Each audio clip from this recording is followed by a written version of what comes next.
27th, of the year 2011, in Methuen, with larceny over $250, conspiracy, disguising to obstruct justice, filing a false report of a crime. Willie Salazar appears to be arraigned. He's charged on September 26th of the year 2011 in Methuen, larceny over $250, possession of a firearm without an FID card, conspiracy, kidnapping, and armed robbery. Mr. Salazar. Mr. Salazar, good afternoon. Mr. Levesque, good afternoon. Mr. Salazar, Mr. Levesque, Mr. Levesque. Please bring the defendant on the knowledge. Someone who's seeking bail. Correct. Thank you. Your Honor, with respect to Mr. Levesque, the Commonwealth is seeking a $100,000 cash bail along with a bail warning. As to Mr. Salazar, the Commonwealth is seeking a $250,000 cash bail along with a bail warning. The Commonwealth is also going to request, and I'll make this request when we do the third arraignment later today, but that the defendants have no contact and stay away from each other, obviously to the best of their ability, if they are incarcerated. Your Honor, the facts come from a series of Methuen police reports. I can tell the court that yesterday, on September 26th of 2011, Detective DeLeon was working his assigned shift. He was on patrol at approximately 3:15. His presence was requested in the lobby as additional officers were speaking to two males dressed at that time in Garda armored guard uniforms. The two males, who were later identified as Justin Levesque and Eliza Martinez, who's not before the court at this time, explained that they were employees of Garda armored guard and that they had just been robbed at the Big Lots in Methuen. At that time, the two males were separated. Detective DeLeon at that time did speak with Mr. Levesque. Mr. Levesque did agree to have his interview recorded. He did sign the appropriate paperwork allowing that to occur. He related that they, being himself and Mr. Martinez, were about to conduct a money drop at Big Lots on Jackson Street in Methuen. Mr. Levesque explained that he is a driver of the armored car and at that time had only been employed by Garda for 2 weeks. He explained that he does not carry a firearm. However, his partner, Mr. Martinez, does carry a firearm. He's the referred to as the jump person on the truck. He makes all the money pickups and drop-offs on the route. And he knows that Mr. Martinez is armed while he's performing those duties. Mr. Levesque relayed that the truck stopped at Big Lots, which is the end of their route for a cash drop. He stated upon arrival, this is what he's initially reporting to police. He saw a 6-foot Asian male with a mustache wearing a Garda shirt. He brought this to Mr. Martinez's attention, and Mr. Martinez's response was, maybe he's off duty. Mr. Levesque stated that Mr. Martinez then exited the armored truck through the side passenger rear door, and that as Mr. Martinez was reaching into the truck, that unknown Asian male walked up behind Mr. Martinez, grabbing his gun from his holster, and then forced Mr. Martinez back into the armored truck. At that time, Mr. Levesque stated that the gunman put the gun to the back of Mr. Levesque's head, and purportedly told Mr. Martinez to tell Mr. Levesque to drive. According to Mr. Levesque at this time, all commands that were being given to him were being translated from the suspect through Mr. Martinez. Mr. Levesque explained that he was ordered to drive. He was given specific instructions on where to drive. Mr. Levesque reported he was asked by the suspect for his cell phone, which he did hand over. He was then ordered to pull over and ordered to the back of the truck, where Mr. Martinez told Mr. Levesque that the suspect wanted Mr. Martinez to duct tape Mr. Levesque's hands and eyes. Mr. Levesque advised that he was placed in the rear of the truck while Mr. Martinez drove the truck. Mr. Levesque stated he could hear a conversation between Mr. Martinez and the suspect, which at that time I believe was in Spanish.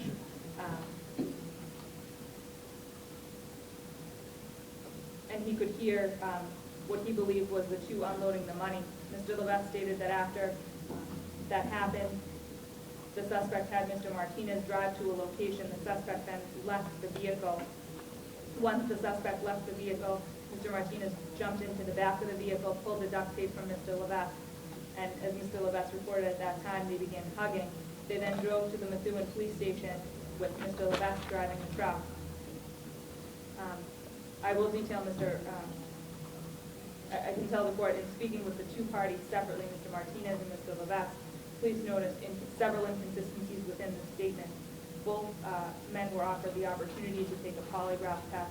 Mr. Martinez did initially agree, however, subsequently was transported to the hospital prior to that being able to be completed. I can tell the court that a Lawrence police officer was in contact with Methuen Police. He explained that a confidential informant had called him at approximately 3:10, informing him that they saw a Garda armored truck on Saratoga Street behind a school bus. That informant advised that there were two Hispanic males, one in a full uniform and a vest, the other was just a shirt and some cargo pants, shuffling money into a bag.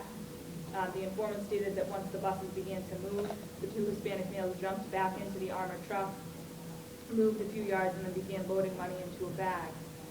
After loading the money into the bag, the male wearing the Garda shirt, but with the cargo pants, began walking away, with the Garda shirt draped over his shoulder and the bag on his shoulder.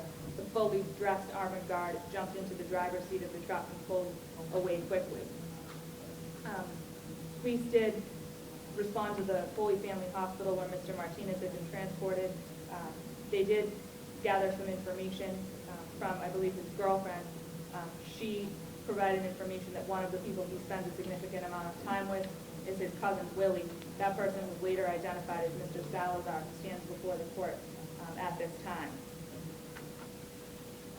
I can tell the court that Mr. Levesque, subsequent to the first interview that I just detailed, did agree to give a statement to Special Agent Andre Corey.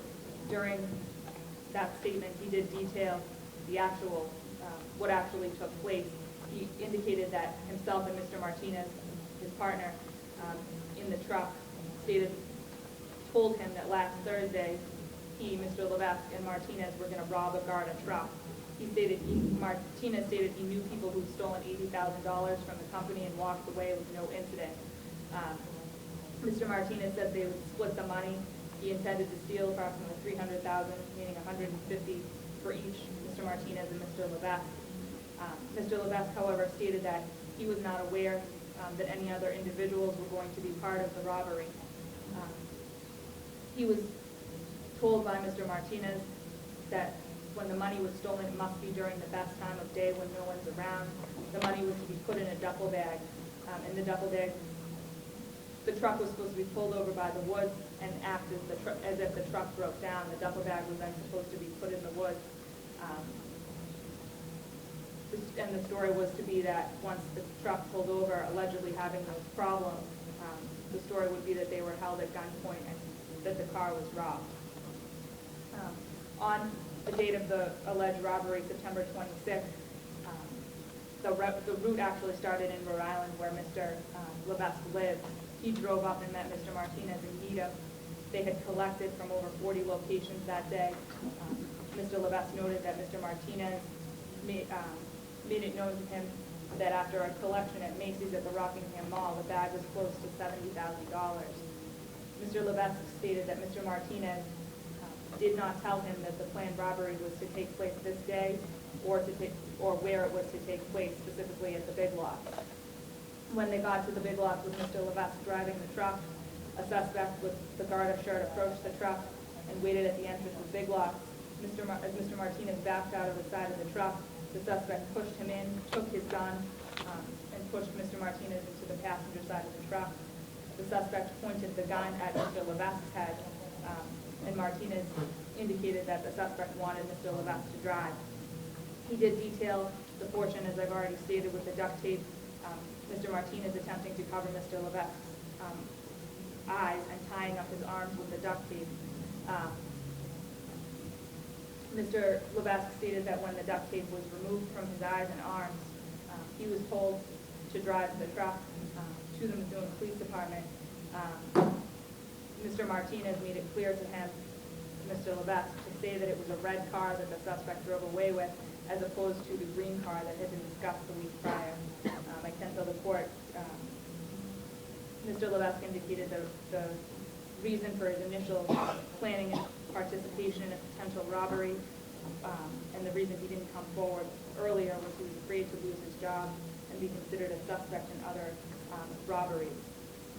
I can tell the court that police did make contact with Mr. Salazar. This is where he comes into play. This is the cousin of Mr. Martinez, or the relative of Mr. Martinez. They did ask Mr. Salazar to come down to the police department and give a statement. He agreed to do so. He was read his Miranda rights. He was assisted by a Spanish-speaking officer to translate. Essentially, he stated that there were previous plans about a robbery, but that it didn't work out. He stated that the night prior, Mr. Martinez had given him a Garda uniform shirt. He stated that that day would be the day for the robbery, stating that they had talked about it in the past, but the plan didn't come together until that day. The plan was to meet at Big Lots. Mr. Martinez would put his back to Mr. Salazar. Mr. Martinez would then be disarmed with the firearm he carries for work, and Mr. Salazar would make the parties drive to a specific location. At that point, during his interview with police, Mr. Salazar did tell the police that the idea for the whole robbery was that of the driver, which I believe he's referring to Mr. Levesque at that point. He did state that he received a call on his cellular phone at about 2:25 p.m. He left at that point, went to meet the truck at Big Lots. He stated that the truck entered the parking lot. He did enter the truck. He stated that they pulled the truck over. Mr. Martinez blindfolded the driver, again, I believe referring to Mr. Levesque, and started putting money bags into 2 bags. He stated that once the bags were filled with the assistance of Mr. Martinez, Mr. Salazar got out of the truck and walked home. He stated he then arrived home, his aunt and uncle were sleeping in bed.